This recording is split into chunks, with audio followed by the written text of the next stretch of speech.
جاہل کی زندگی اور عاقل کی موت پر دنیا ہمیشہ آنسو بہاتی ہے۔ جس جگہ عقل ہوگی وہاں حرص و شر ناقص ہوگا۔ اپنے آپ کو فتح کرنا سب سے بڑی فتح ہے۔ زندگی جب تک نیک کاموں کا ذریعہ نہ ہو شائستہ نہیں کہی جا سکتی۔ طلب علم سے شرم مناسب نہیں، کیونکہ جہالت شرم سے بدتر ہے۔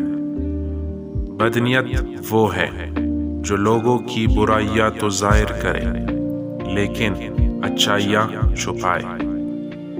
غصہ کی مقدار بات چیت میں اتنی ہونی چاہیے جتنا آٹے میں نمک۔ خاموش رہنے میں ہی انسان کی سلامتی ہے۔ جن کی ضروریات کم ہوتی ہے وہ خدا کے نزدیک ہوتے ہیں۔ خودکشی بہت بڑی گناہ ہے۔ پیچیدہ اور نامعلوم راستوں پر مت چلو، اگرچہ وہ مختصر ہوں، اور سیدھے راستے کے لمبے ہونے کا اندیشہ نہ کرو۔